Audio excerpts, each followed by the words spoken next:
My friend Cal Newport has written a number of best-selling books on studying effectively, whether you're in high school or in college or after that in your career, you're trying to focus on things amidst all the distractions. So a lot of great books he's written. He's also a professor of computer science. I'll link to some of his books below this video. But what I want to do today is walk through a guest post I did on his website nearly 10 years ago now. I can't believe it's been so long, but he had me do a guest post for him on 10 things you should not do when studying for the LSAT. And I thought I would walk through those now with you and discuss them in a little bit more detail than I had space to on his website before. So here we go. How not to prepare for the LSAT. Tip number 10, take a cookie cutter LSAT prep course when you're aiming for 165 plus.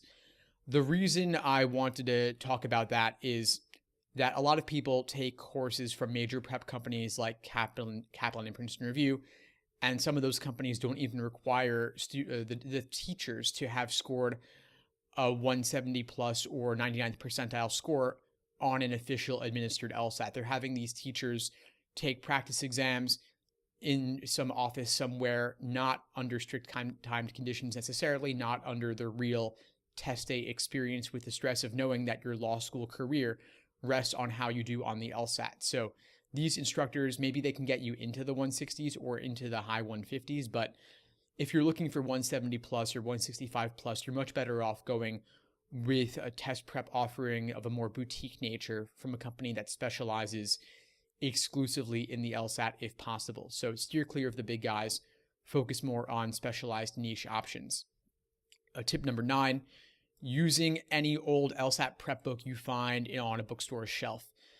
The reason I wanted to cover this is that a lot of people go into bookstores and they'll buy books from companies like Barron's. And those books, a lot of times they don't use real LSAT questions. They contain fake LSAT questions that are full of mistakes.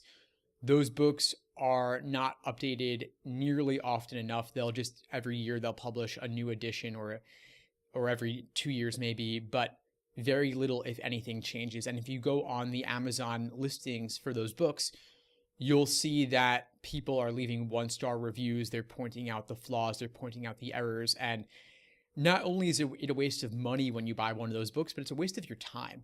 Your time is precious, especially when you're spending it doing something like studying for the LSAT when there are a million other things you could be doing with your life, with your time, and better LSAT prep materials available. So go out and find the best reviewed LSAT materials you can. Amazon reviews are one particular indication, but even those are sometimes fake. So you got to be careful, do your due diligence, do your research. I have a wide variety of LSAT books available, and I'll link to those as well below this video if you'd like to find out more. Number 8, studying with LSAT CDs and DVDs. Yeah, so that one I included because a lot of LSAT prep books will include a CD or a DVD in part to drive up the cost and because it sounds cool, people think it might help in some way. The LSAT right now is a paper and pencil exam, and when it goes digital in 2019, second half of the year, it will be online and there will be tablet interactivity. You're not going to get that on a DVD most likely. LSAC is going to release a familiarization tool to help you with the digital LSAT, but you're going to want to practice that on a tablet if possible. I'm sure a number of the big prep companies will also have their own online tools that give you LSATs in a digital format that reflect what the digital LSAT will actually be like, but a CD or a DVD is not going to give you that experience. I'm almost 100% sure of that, so stay away from those. The best LSAT books don't include that sort of stuff anyway because it's more of a gimmick than anything else. Number 7, trying to do logic games in your head to save time. Yeah, that's a big one. A lot of students are resistant to diagramming because you have to learn a new language. It's a new symbolic form of representation that you've probably never seen before. But trying to do it all in your head just isn't gonna work. There are too many moving pieces, too many arbitrary rules and variables to consider. And if you try it, you're just gonna fail. It's an ego thing, I get it, but you gotta get used to taking notes. You're going to have extra room to write things down on the digital LSAT. You're going to have scrap paper. So trust in that. Get used to the symbolic system you're going to use and trust the prep materials that you're using.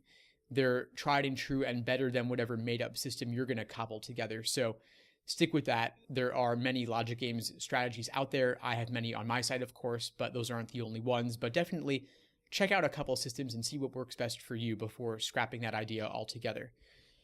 Number 6, diagnostic tests. Yeah, I actually don't recommend even taking a diagnostic test. The results are typically pretty discouraging and they tell you what you already know, which is that you don't know anything, and that's okay. You could start off in the 140s or 150s or maybe even lower than that and still end up with an ultimate score in the 160s or 170s. I myself, personally, I started off in the low 150s. I ended up getting a 175 on test day, and that was after tremendous struggle and questioning myself, my abilities, considered giving up many times along the way. And those diagnostic results wouldn't have been so discouraging if I had waited a bit and actually learned what I was being tested on first before measuring myself and seeing where I stood. So a lot of companies, I think, include diagnostics because then they can say, oh, well, we brought you from a 140 to a 160. But that's great for their marketing. But in reality, you might have improved that much anyway, just studying on your own, because everyone improves with some studying. So don't place too much stock in those results if you've taken a diagnostic already. And if you hadn't, you probably shouldn't even bother. Number 5, underlining. Yeah, so underlining every important word. Yeah, you don't really know what's important. You don't really know what to focus on. So yeah, I wouldn't bother with that. I find the students who do best mark very little and possibly not even at all. So I would recommend a minimal marking system that focuses on viewpoints presented rather than the details and rather than like trigger words or indicator words. That's a very surface level understanding, but the LSAT requires more of you than that. Number 4, the writing sample. Yeah, so writing sample, I wouldn't bother studying for that at all. It's not scored. Law schools don't care much about it. You have to try on it. You have to show that you're able to write. But other than that, not worth spending time on. I have some videos and resources on that, but I'm not even going to waste time on it now. Studying for just a month or two and doing a practice test here and there. Yeah, you need more than a month or two. The LSAT is in many cases more important than your GPA. And your GPA is typically the culmination of 3 or 4 years. While the LSAT, 1 3+ hour exam changes everything for you. It's worth spending at least 3 to 5 months. A lot of prep courses are only 2 to 3 months long because that's all it makes sense to offer from an economic perspective. If it took 4 or 5 months, they would lose customers because people don't want to study that long. And of course, there would be more classes, most likely, but that's not an indication of how important the LSAT is for you and how long you should spend on it. I find the students who get into the 170s typically study for 6 months or longer, sometimes even up to a year, taking multiple prep courses and doing the majority of exams ever released. Now, you personally don't have to necessarily do all of that, but it is worth investing several months of studying to reach your fullest potential, especially since law schools don't average multiple LSAT scores. They only take the highest. So retaking is in your favor. It is worth doing if you can. So again, not just a month or two. Doing a timed exam or 2 a week is a good strategy, but only after you've learned the basics. Number 2, studying in quiet environments. Yeah, that's good to do sometimes, but of course on LSAT test day, you'll be taking the exam in a room full of other students, and also you'll have proctors probably circling around. And so if you only study in the privacy of your own home or in a library or a conference room, something like that, the environment is too sterile, it's too quiet, and you've got to get used to some ambient noise.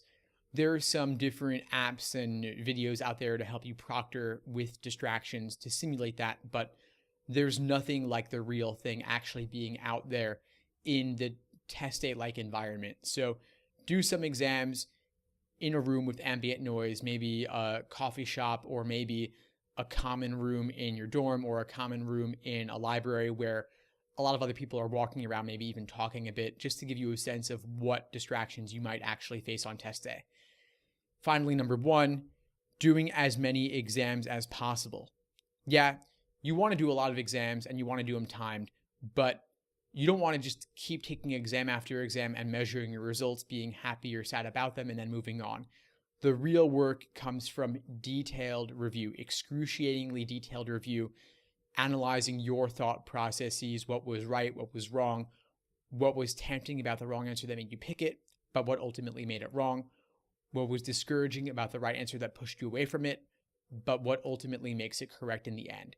I actually have my students write out their own explanations to force themselves to articulate their thought processes, because you don't fully understand something unless you can explain it to another person, and unless you have a lot of people who are just waiting to hear your thoughts about the LSAT and your unique take on things, then you're going to have to write things down to some extent. Of course, I have students who want to listen to me. I assume that if you're watching this video, you probably want to listen to me. And I've actually learned a lot along the way, being forced to articulate my own thoughts rather than just sitting alone with a book and walking through explanations for myself, or worse, watching or reading someone else's. Explanations are useful, but they can be a crutch sometimes. It's best for you to actually grapple with material yourself. Anyway, those are 10 of my thoughts on how not to prepare for the LSAT, as well as what to do instead. My thanks to Cal for having me do this guest post on his website. I highly recommend his books and resources, and I will link to some of those below this video if you'd like to find out more. Anyway, thanks for watching. All the best as you prep for the LSAT. If you found this helpful, please subscribe to be notified of news videos as I release them. In the meantime, I'll wish you all the best.